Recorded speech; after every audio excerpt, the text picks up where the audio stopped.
Hola Ceci. Hola, hola, Su, ¿cómo estás? Pues yo contentísima porque te tengo una gran noticia. Nuestro querido amigo, nuestro consultor de Sin Truco, nuestro guía en temas medioambientales y de tutela de nuestra madre tierra, Dimitri de Ceballos, tiene una novedad editorial que, si te recuerdas, creo que ya en la segunda entrevista que le hicimos mencionamos esto de la necesidad de la empatía. Y pues su libro se llama La revolución de la empatía. Así que tenemos la oportunidad de conversar con Dimitri que nos cuente de esta nueva aventura que ha emprendido. Hola Dimitri, ¿cómo estás?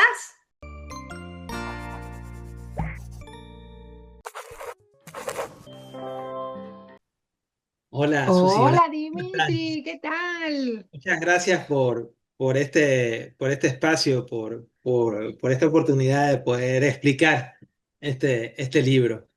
En tu casa. Lo Ujú, estás Dimitri, explicando en tu claro, es casa. tu casa, exacto. Tú, mira, te conocemos, sabemos tu preocupación por el medio ambiente, el trabajo que realizas desde hace muchísimo tiempo y ya era hora. Nosotras más o menos intuíamos en qué momento, Dimitri, nos sorprende una publicación y se ha dado.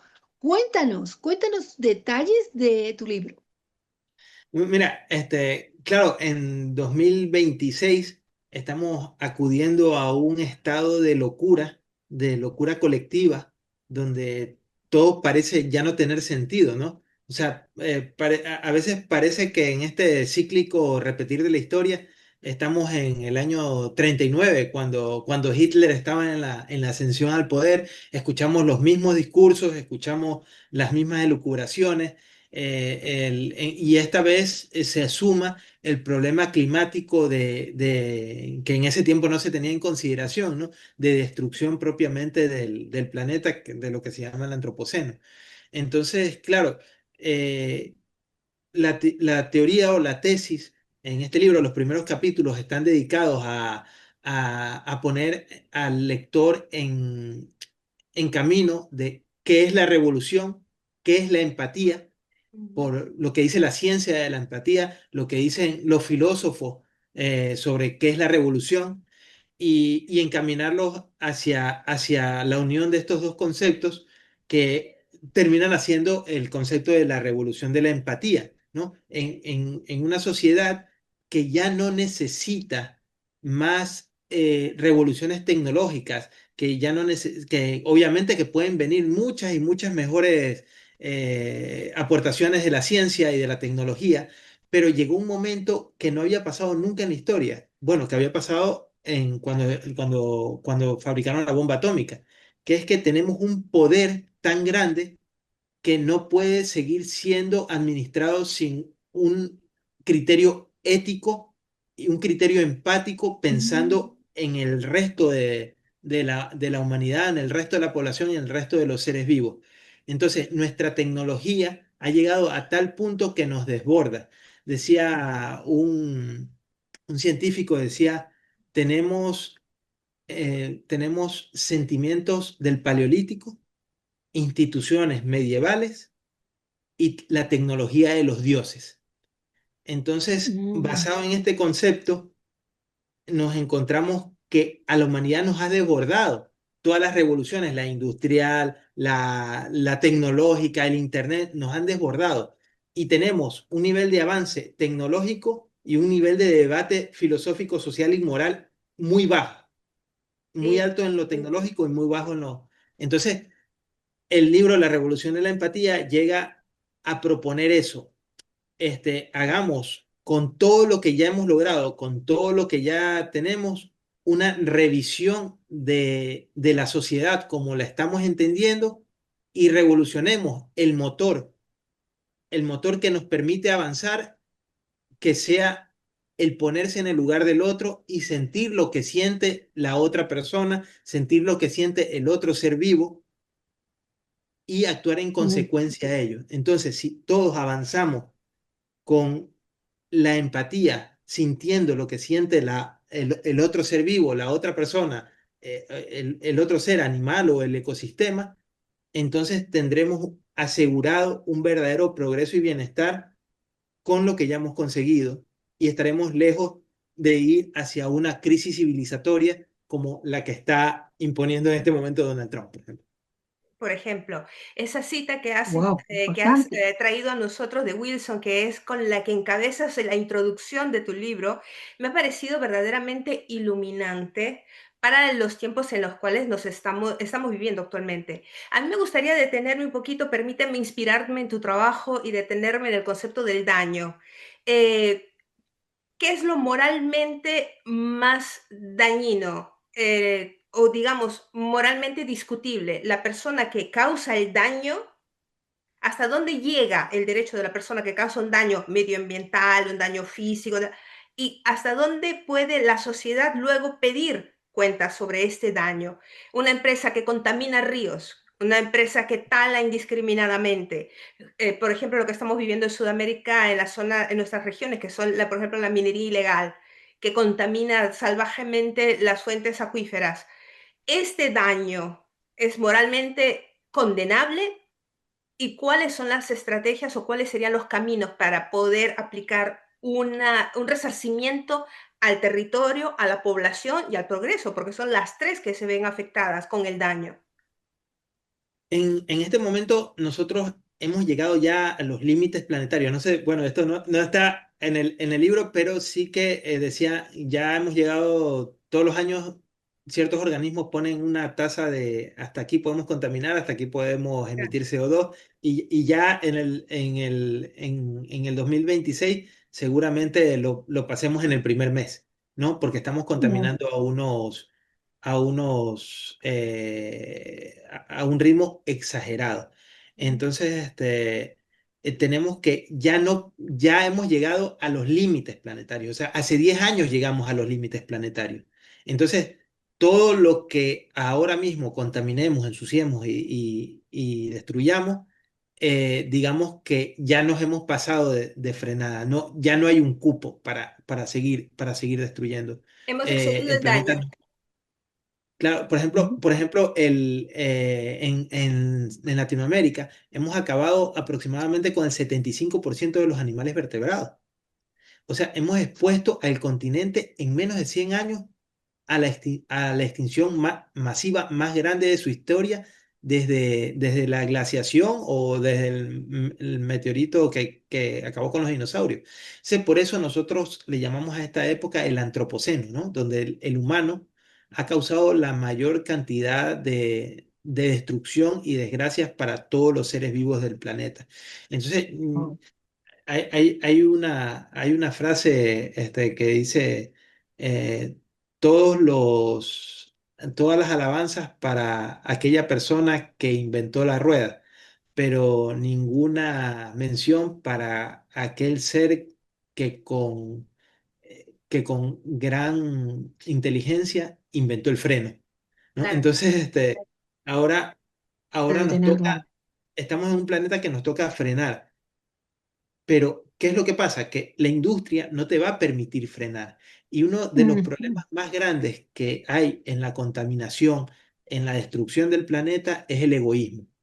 Ujú. El egoísmo como antítesis de la empatía. El egoísmo es lo que ha hecho que el sistema capitalista de los años 50 se encontrara en un debate sobre los límites de su crecimiento. Y en los años 50 ellos decidieron que el capitalismo no tendría límites. Y una forma de explotar estos límites era a través del egoísmo y la autocomplacencia del yo. Por ejemplo, yo en este momento, si me quiero movilizar en España, yo con carreteras de máximo 120 kilómetros por hora, yo con un coche utilitario, un Peugeot o un SEAT, podría ir tirando. Pero la gente quiere comprarse un Ferrari que puede ir a 300 kilómetros por hora. Entonces, todo eso es energía desperdiciada, lujo desperdiciado. ¿Por qué? Porque nos vendieron el lujo como una forma de vida. Nos vendieron como la forma de vida correcta. Yo soy más mientras tengo más. Y esa forma de pensamiento, que no es ni siquiera la humanidad, ni toda la humanidad, es la que está acabando con el planeta. Ujú. Entonces, si tiramos para atrás y comenzamos a ser responsables con los recursos que tenemos, que esos recursos vienen de seres vivos que también tienen su propia identidad, su autodeterminación, su organización. Si somos responsables con ellos, nos damos cuenta que ya el cupo de destrucción lo hemos cubierto. Es, por ejemplo, como que ahora mismo, imagínate, tú tienes un pueblo con 100.000 personas y dices, oye, es que hemos matado a 75.000. ¿Cuántos más podemos matar? Ya. No, claro, ya Exacto. no podemos Esa es destruir la más cuenta de que lo nos que ya hemos lleva hacia destruido. Ya allá. no se ha llegado, como que se ha llegado a un límite. Pero Dimitri, digamos que la empatía es tan difícil, tan complicado llegar a concientizar a las personas.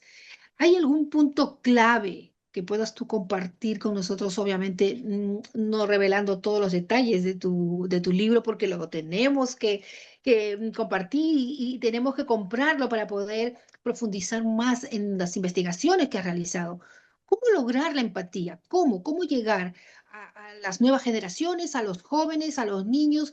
¿Qué hacer? Porque tú mismo nos estás comentando que el ser humano ha acabado, prácticamente está acabando con la naturaleza, con nuestros recursos. ¿Hacia quién debemos enfocarnos entonces para lograr la empatía? Mira, la empatía como todo sentimiento, como que fuera un músculo, tienes que entrenarlo, no tienes que reprimirlo.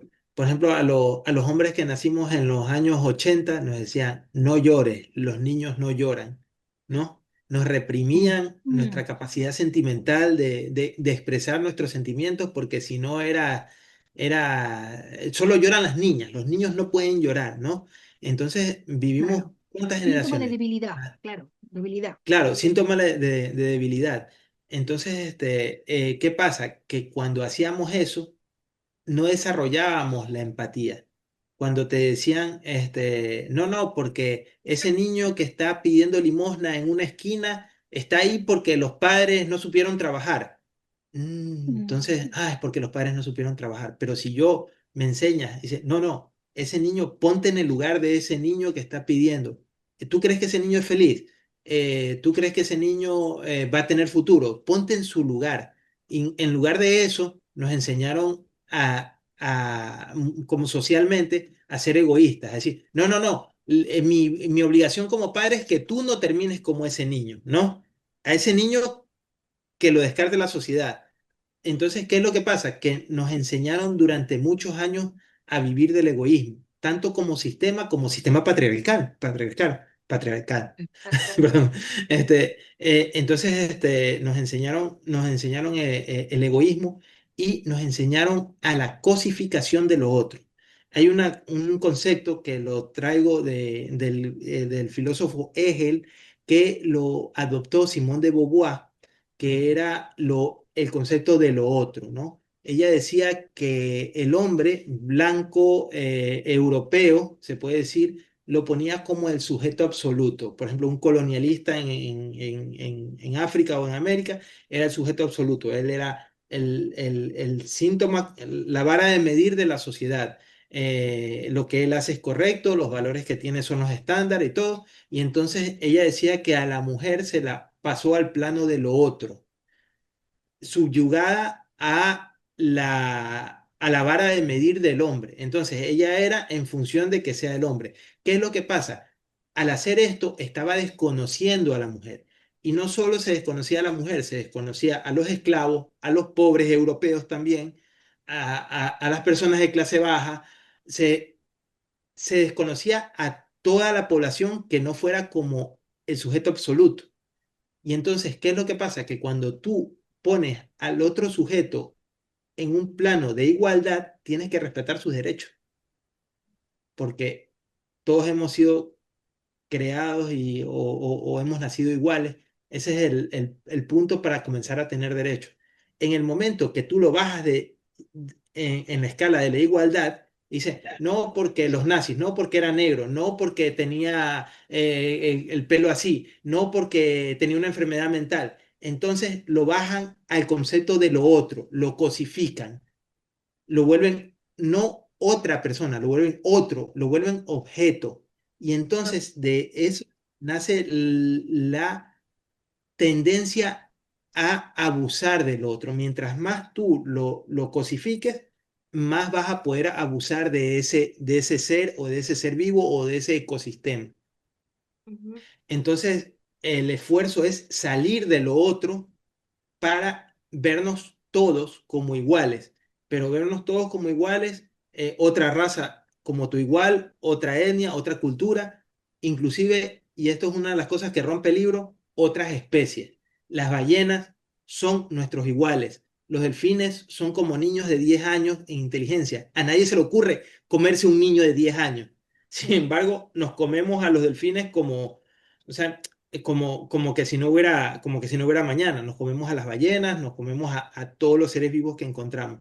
Entonces, salir de la otrificación, se podría decir, de los demás, es el primer paso para reconocer su igualdad y comenzar a reconocer sus derechos. Y eso solo lo puedes lograr poniéndote en el lugar del otro. Cuando a ti te enseñan desde pequeño que tú eres el sujeto absoluto y que tú vales más que la mujer, que la profesora, que el que viene a entregarte la leche porque es pobre, entonces estás creando esa desigualdad y le estás diciendo al niño que no vea la sociedad, que no vea al resto desde el punto de vista de la empatía, sino que lo vea desde el alejamiento, porque ya no lo reconozco como un ser sintiente, lo reconozco como una cosa. Y ese reconocerlo como una cosa me da derecho a someterlo. Es muy duro lo que nos estás comentando porque en realidad habla de lo que es específicamente la falta de empatía. Es la falta de empatía la que nos ha llevado al escenario cataclísmico que estamos viviendo en este momento, como mencionabas al inicio de la entrevista, en manos del país hegemón de la región como es Estados Unidos y su representante político que es Donald Trump, que está intentando hacer una serie de situaciones que se alejan mucho del criterio de la empatía con otros pueblos, por ejemplo, lo que pasa en Minnesota y lo que está, pues, sacudiendo conciencias en este momento. Ahora, yo quería preguntarte algo. Bajo mi criterio, y perdóname si me permito ser un poquito autorreferencial, eh, el egoísmo para mí es fragilidad. Para mí es muy frágil porque normalmente no es productivo. Tiene una fecha de caducidad, llega a un límite. El pensar en el yoísmo, en el yo puedo, yo hago, yo puedo, porque yo lo valgo, como aquella publicidad.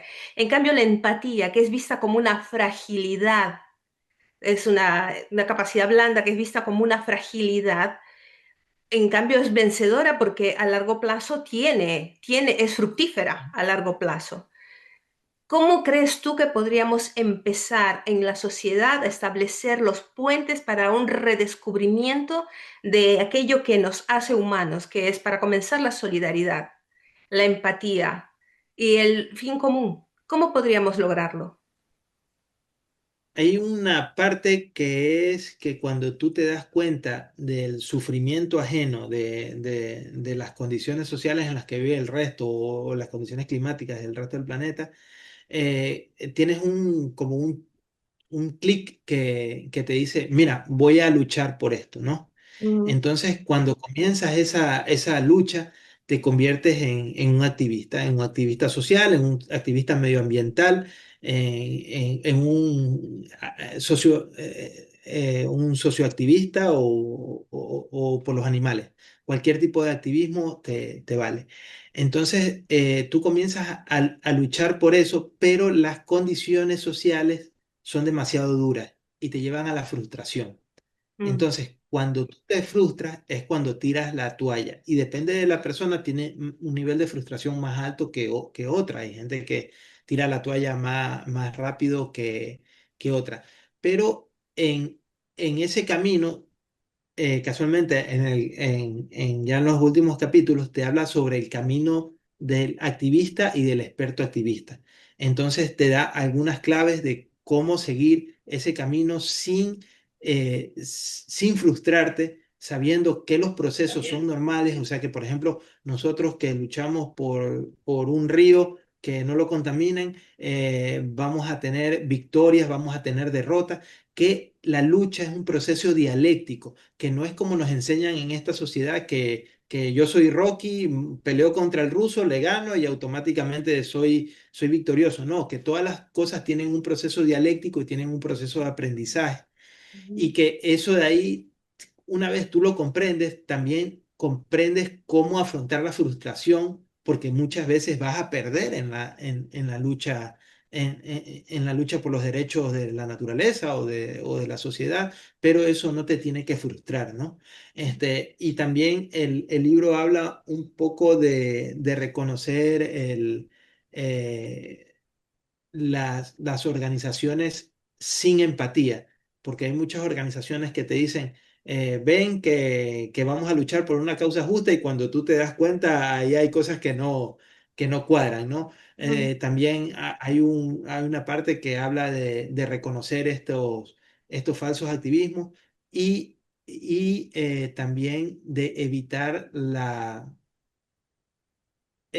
volverte extremista, se puede decir. Y esto, Claro. por ejemplo, hay un ejemplo de Jean-Paul Sartre, del libro de una de las obras de Jean-Paul Sartre, que hablaba de un militante que lo envían a asesinar a un alto dirigente de su propio partido, Ujú. ¿no? Y, y cómo esta persona al final se termina autoconvenciendo tanto de la misión que lo mandaron y del bienestar del partido, que termina asesinando a una persona que ni conocía y que después se da cuenta que ni siquiera era su enemigo y no pensaba como lo contrario a él, ¿no? Entonces, hay todo un camino del activismo consciente y de cómo este activismo pasa a ser un activismo experto. Y entonces cuando nos volvemos activistas expertos después de años de estudio y de militar en lo que nosotros hacemos, nos volvemos una verdadera amenaza al sistema. Entonces, al final cómo compatibilizar todas esas cosas lo va desarrollando en el libro. Me parece muy Interesante, Dimitri, que un claro. científico, ¿no? Porque eres biólogo y que ha profundizado sus conocimientos sociológicos, de psicología, de manera tan detallada que realmente nos apetece muchísimo llegar ahora nos vas a contar a través de qué plataformas o dónde podemos encontrar tu libro. ¿Qué te motivó? ¿Qué te impulsó? ¿Cuál fue el momento clave que tú dijiste? Porque nosotros te conocemos ya y sabemos que siempre nos das las señales de alerta, que el planeta está en peligro, tenemos que hacer algo. ¿Cuál fue el punto clave? ¿Qué te impulsó a dar este paso, a decir, mira, se acabó, esto tiene que conocerlo todo el mundo y esta publicación estoy seguro que va a ayudar muchísimo? Yo creo que hay dos momentos, uno que es más íntimo y personal y el otro que es más social. El íntimo y personal es cuando, mira, yo cuando tenía 13 años, mi papá enfermó de Parkinson Ujú. y tuvo Parkinson juvenil y prácticamente a mi papá yo no lo, o sea, a nivel intelectual, a nivel emocional, no lo conocí. Yo ya era cuidar a una persona que aunque sea joven, estaba postrado y entonces, claro, cuando mi hijo mayor, que tiene una minusvalía, llegó a esa edad, yo dije, puede llegar un momento que me pase algo a mí y mi hijo no conozca a su padre, no conozca cómo pensaba, no conozca los valores que tenía. Entonces quería transmitir eso a través de una obra muy emocional, íntima y empática para dejarle ese legado. Y después pensando, dije, ¿y por qué no dejarle ese legado también a los hijos de otros? A chicos jóvenes, a chicas jóvenes que empiezan en el activismo y que van a perder muchos años de su vida aprendiendo cosas que se van a dar contra una pared y podría yo, que tengo haciendo activismo desde los 17 años, este, aportarles esa experiencia, ¿no? Y ahí viene el segundo componente, del componente personal, pasé al componente social y de hecho la obra, aunque algunas personas dicen, bueno, tiene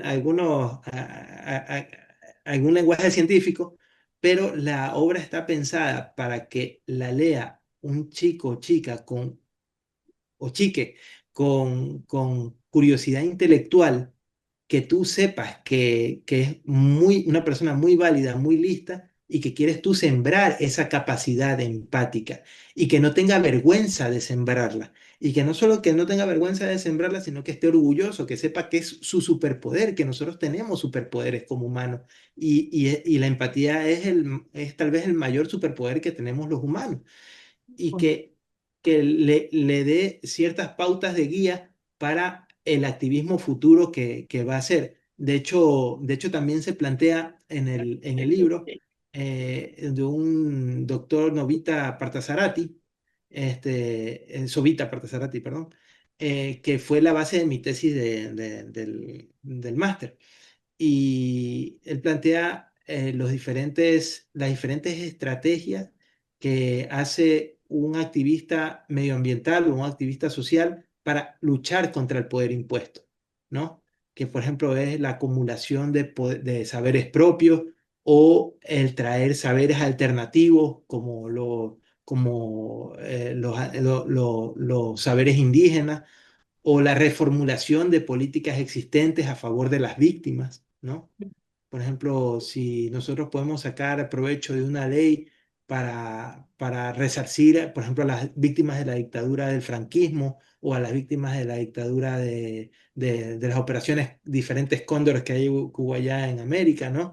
O Cierto, sea, cómo nosotros podemos a veces buscar esas leyes que ya están y que no se nos había ocurrido que esas leyes podrían impulsar resarcimiento y reparación para las víctimas. Entonces, de todo esto te habla Sovita Parthasarathi y me pareció muy interesante ponerlo en el libro para que la gente tenga claras estas estrategias que puede llevar como activista. me parece Nos magnífico, has de verdad. dejado con ganas de leer el Sí, libro. mira, siempre se, Definitivamente, Su, no, mira, nos a ha mí siempre dejado me con ganas dijeron de más. exacto, a mí siempre me dijeron que el ser humano era una unidad biopsicosocial y en este caso Dimitri ha recorrido las tres características y las ha unido perfectamente en estos conceptos que han compartido con nosotros. Yo particularmente, porque todavía me encanta eso de ser una amenaza al sistema. La empatía es una amenaza al sistema. Me encanta Eso, de verdad, me quedo con eso. Vamos a hacer una amenaza al sistema, demostremos nuestra capacidad empática. exacto. Pero ahora que nos comente, ¿dónde podemos encontrar tu libro? ¿Qué plataformas? Cuéntanos, Dimitri, lo más importante. Mira, la versión a color, que es le decimos la versión del autor a color, es Renodrac, que es una editorial de aquí de San Cugat, de la ciudad donde yo vivo, que tiene, para mí, es la mejor versión porque está a color y hecha con mucho cariño. Y después también hay otra editorial, o sea, como es bajo el término de autopublicación, lo hemos Sí, podido hacer con dos editoriales. Y la otra es McGraw-Hills, que es una editorial que edita libros muy, muy grandes y que está en todas las plataformas de la casa del libro, está en Amazon. Está en libros CC, nosotros recomendamos que se compre por libros CC, el Kindle, ¿no? el Se llama. Kindle, sí, sí, sí. eh, O Kindle Kobo, Bien, wow. yo tengo el Kobo. está, está en Amazon y entonces, pero hay como las dos versiones y esta versión que es la de color se la puede obtener en la editorial Renaudrat y ahí hay un mail que es fcardoner@renaudrat.com y entonces tú lo puedes pedir, bueno, con o net, no me acuerdo, pero lo puedes pedir a la editorial. Entonces Pero es muy fácil tienes varias encontrar, formas. Es muy fácil encontrar a Dimitri, Facilísimo, Dimitri de sí. Frank Ceballos, y lo encontramos Dimitri de Frank en Instagram, en Facebook, y ahí no solamente encontrará la referencia para el libro, sino también muchos videos que Dimitri va haciendo de divulgación científica respecto a su Sí. materia y su tema de interés. De verdad, Dimitri, muchísimas gracias por habernos acompañado. Ha sido un placer volver a verte. Ha sido un encanto saber de esta aventura editorial que estoy convencida que irá muy bien. Muchísimas gracias por estar con Mucho nosotras. éxito, claro que sí, mucho éxito. Ya verás que luego de este viene el segundo, así que a prepararse. Como los niños. Exacto, ¿Para cuándo el segundo? exacto. Pues Enhorabuena sí, por este pues sí. trabajo maravilloso que has realizado y que definitivamente, como ya te dije, será un éxito. Pues sí, Dimitri. Muchas Te gracias. mandamos un abrazo enorme y todo el Pero, éxito del mundo. pero gracias a usted a ustedes por darme este espacio para poder hablar y exponerlo y con unas preguntas tan interesantes que me han dado la oportunidad de sacarlo, de explicarlo prácticamente capítulo a capítulo, ¿no? Claro Estás que en sí, tu cuando casa. quieras, ya sabes, esta Estás es tu en tu casa. casa. Estás en tu casa. Cuando quieras. Exacto. Tú sabes, nos whatsappeamos y ya está. Y ya está. Bueno, un Bueno, Chu, abrazo enorme. me ha encantado. Nosotras nos vemos la próxima semana. Pues sí, nosotras, sin lugar a dudas, aquí, después de estas merecidas vacaciones, nos vemos la próxima semana. Un abrazo enorme. Besitos, chao. Salutacions a Sant Cugat, salutacions. Gracias. Ciao. Deu. Adeu.